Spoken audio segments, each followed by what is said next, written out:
DSC notification ఇస్తారనే ఆశతో కూటమి సర్కార్ను గెలిపిస్తే తమకు న్యాయం జరగడం లేదంటున్నారు అభ్యర్థులు.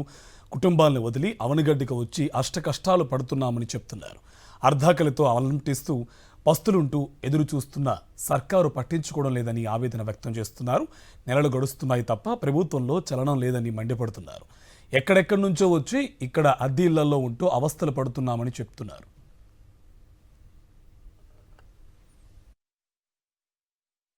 గత 6 సంవత్సరాలుగా ఇక్కడే డిఎస్సీలోనే చదువుతూ ఉన్నాను.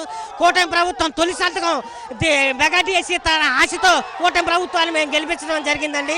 ఒళ్ళు తిండికి కూడా గట్టలేక ఏదో ఒక పూట పస్తులుండి అన్నం తిని తినక పిల్లలు వదిలిపెట్టుకొని ఇంటికాడ తల్లిదండ్రులు వదిలిపెట్టుకొని వచ్చి ఇక్కడికి వచ్చి చదువుకుంటున్నామండి. కానీ కూటమి ప్రభుత్వం తొలి సంతకం ఆశతో మేము ఎంతో ఎదురు చూస్తున్నాము. కానీ ఇంతవరకు ఆ హామీని నెరవేర్చలేదు. తొలి సంతకమే హామీ నెరవేర్చలేకపోతే మిగతా హామీల గురించి ఎట్లా అని మేము ప్రశ్నిస్తున్నాం గవర్నమెంట్ని. దయచేసి మా యొక్క డిఎస్సీ అభ్యర్థుల గురించి బాధ అర్థం చేసుకొని కొంచెం ప్రభుత్వం వెంటనే నోటిఫికేషన్ రిలీజ్ చేయాలని గవర్నమెంట్ని హృదయపూర్వకంగా విజ్ఞప్తి చేస్తున్నామండి. దయచేసి అర్థం చేసుకోండి.